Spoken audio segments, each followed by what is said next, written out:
Good evening. I'm Dennis, and I'm a Christian. This evening, I'm going to read 1 Corinthians chapter 10. 1 Corinthians chapter 10.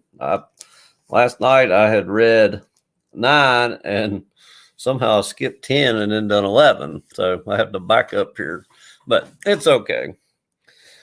All right, verse 1. Moreover, brethren, I do not want you to be unaware that all our fathers were under the cloud. All passed through the sea. All were baptized into Moses in the cloud and in the sea. All ate the same spiritual food, and all drank the same spiritual drink. For they drank of that spiritual rock that followed them, and that rock was Christ.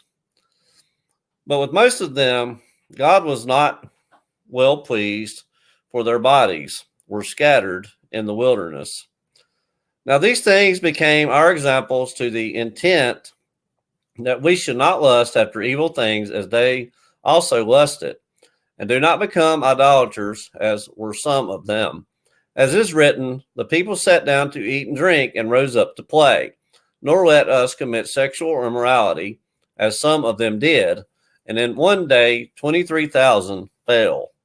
Nor let us tempt Christ, as some of them also tempted and were destroyed by serpents, nor complain, as some of them also complained and were destroyed by the destroyer. Now all these things happened to them as examples, and they were written for our admonition, upon whom the ends of the ages have come. Therefore, let him who thinks he stands take heed lest he fall. No temptation has overtaken you except such as is common to man. But God is faithful, who will not allow you to be tempted beyond what you are able, but with the temptation will also make the way of escape, that you may be able to bear it.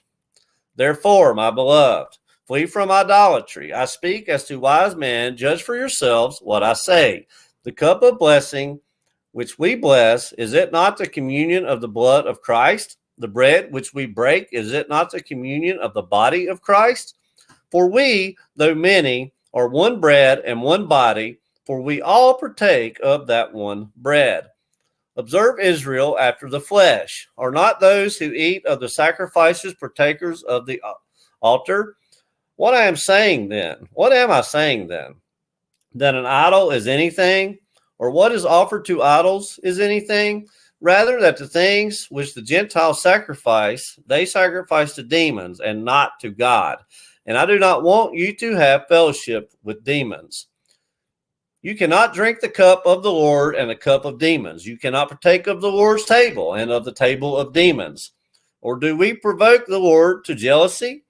Are we stronger than he? All things are lawful for me, but not all things are helpful. All things are lawful for me, but not all things edify. Let no one seek his own, but each one the other's well-being. Eat whatever is sold in the meat market, asking no questions for conscience sake, for the earth is the Lord's and all its fullness. If any of those who do not believe invites you to dinner and you desire to go, eat whatever is set before you, asking no question for conscience sake. But if anyone says to you, this was offered to idols, do not eat it, for the sake of the one who told you, and for conscience sake, for the earth is the Lord's and all its fullness. Conscience, I say, not your own, but that of the other. For why is my liberty judged by another man's conscience? But if I partake with thanks, why am I evil spoken of for the food over which I give thanks? Therefore, whether you eat or drink or whatever you do all to the glory of God.